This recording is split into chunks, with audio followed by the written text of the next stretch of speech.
Hey everybody.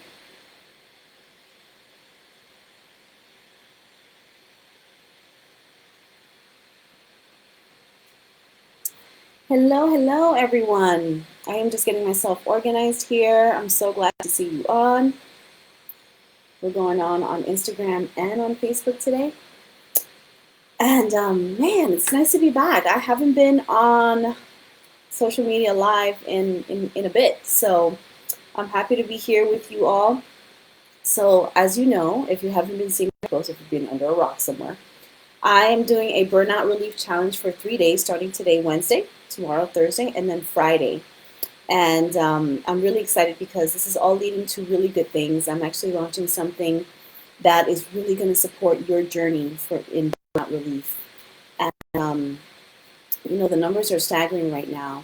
So many people are just not feeling well and not feeling like they're being supported in their journey and not feeling like, they can really just continue with all the things that they've been doing all these years. And I know the last couple of years have been really, heavy for so many people. So I'm here to really offer you all support and engage your bodies in healing, engage your minds in relief, and just really support your whole lifestyle transformation. So today is all about this Burnout Relief Challenge, day one. And today we're talking about simplification. So tune in here to learn ways today to simplify your life with Burnout 101 knowledge, which is what you're going to get today, and lifestyle audit tools that take you from stressed to zen. Today we're going to talk about what is burnout, why it's important to simplify, and how to do a lifestyle audit. I'm going to take you through some how-tos, prioritize, creating having a difference between the priority things that are priorities in your life versus things that are just busy work.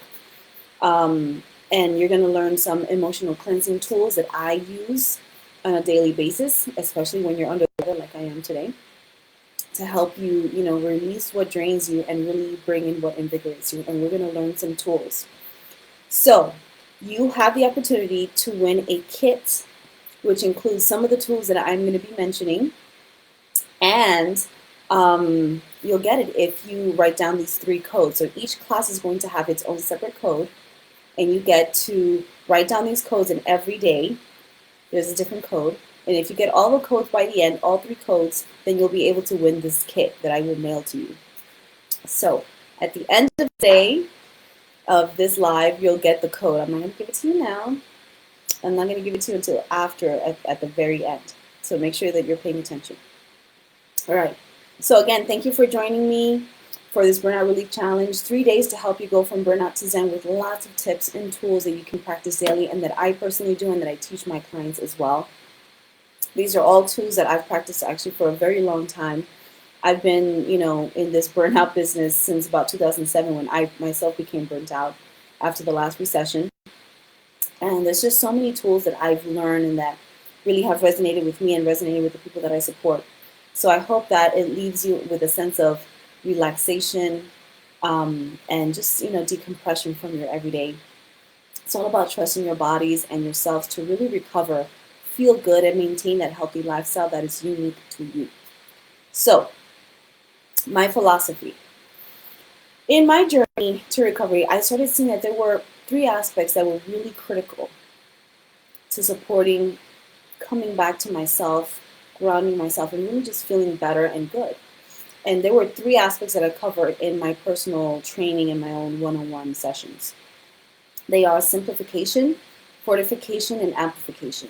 And today we're going to cover the simplification part, which in essence is all about minimizing the things that leak your energy and basically simplifying all the pieces in your life so that you can be clear about what your goals are, what you really actually want to do, so that you don't become a human doing, you become a human being, right?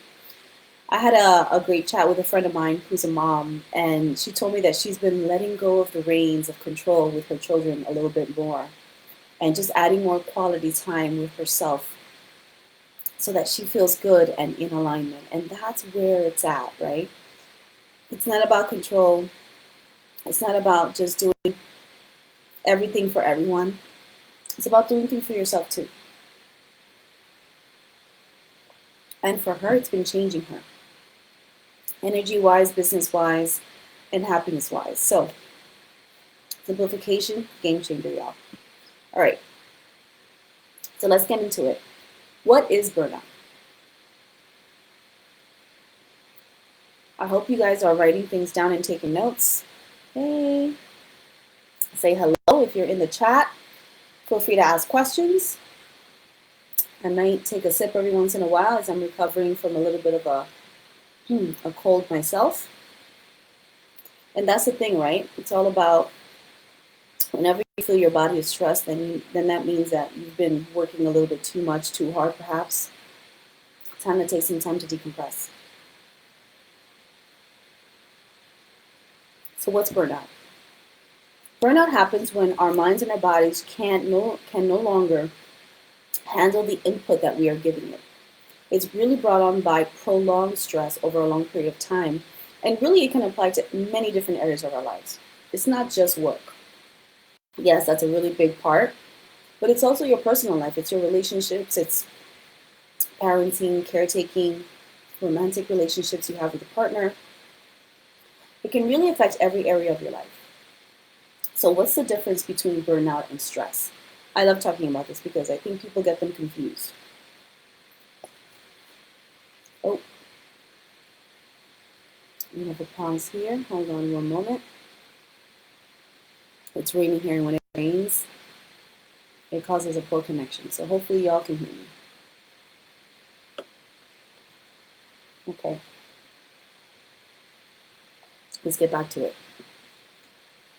So I told you that burnout is extended stress over time, right? Stress in and of itself is actually not a bad thing. I think it's been misused, this idea of, oh my God, I should never be stressed ever. That's really not true, and it's definitely not realistic. We all need some level of stress. Actually, small levels of stress can actually help you because they push you, they ignite you, they turn on fight or flight. It's when you happen to be stressed all the time that it turns into burnout. That's when it becomes an issue. So the idea is that the stress feels never ending and comes with feelings of emptiness, apathy, pain, hopelessness, emotional, mental exhaustion. That's when it's a sign of burnout. And that's the difference between burnout and stress. Again, stress in and of itself is not bad. It's prolonged stress that is heavy and causes other emotions and other feelings that are heavier, that it becomes an issue. So why is it important now to do this step one, to simplify? Remember, it's your philosophy. Simplify, amplify, and fortify. So we're constantly bombarded with tons of tasks, people, energies, and sometimes more on a daily basis through work, through engagement with people, in your relationships, in life, daily, everyday stuff, right? If we're able to feel grounded and centered and present and in our bodies truly, then we can take action from a place of peace and be proactive rather than constantly feeling reactive, which is what happens and what causes prolonged stress over time. Imagine that, right? That's how it works. So from that place of feeling more grounded and centered, that's where you get this whole essence of being resourceful, right? Because you're now grounded in a place where you can be creative and brilliant and problem solve without feeling burdened and overwhelmed and weighed down. Life really isn't meant for you to be stressed out all the time. It's actually supposed to be fun and freeing and enjoyable. So we have to give up the struggle for the possibility of a more purposeful and joyful life, right? Sky's the limit when you can get into that grounded state and be resourceful, because not only can you concoct things, right, in your mind, because our minds are amazing at that when we're in the right state of mind, but you can also attract things into your life, opportunities, people, situations, all kinds of great things. So let's get into some of the tools now that you can use to start simplifying your life. The first one that I want to talk about is audit tools. Now, with my clients, I always go through a set of questions at the beginning. I'm not going to go into all of them, but I'll get into a couple of them that are really critical for you to start thinking about what is going on in your life, getting a full picture, right, the baseline of what's going on. Now, as you know, the more that you do, and carrying your mind, you know, it feels like heaviness or stress in your body, then the less you're able to perform and create, let alone thrive and enjoy your life. So it's heavy. It's a heavy burden to carry for your mind, body, and spirit if you're always bogged down with a lot of things. So there are a couple of things that I do and that I use in order to be able to do this work, right? And to do everything that I do on a daily basis. So grab your journal and pause between each question because these are very important and critical, and they're lifestyle audit questions. So the first one is, where can you prioritize important things versus doing busy work? Keep in mind that someone else's emergency is not necessarily your priority. And then consider the major areas of your life where that's applicable, right? Your health, your finances, your relationships, fun, spirituality, your business, right? That wheel of life. So where can you prioritize things versus doing busy work all the time? That's question one. Second question for this lifestyle audit is, where can you set boundaries on the work you do have? I.e., like set time limits, set task number, right? Like how many tasks can I actually perform within a certain number of time? So where can you create, you know, a container or boundaries around the things that you actually have to accomplish without it becoming burdensome and heavy in your life? The third one is, what drains you versus invigorates you? You have to decide, of all the things that you have to do on a daily basis, what is it that you actually need to do that is going to support you versus you just piling on things that other people have given you, or that's just busy work for you on a regular basis.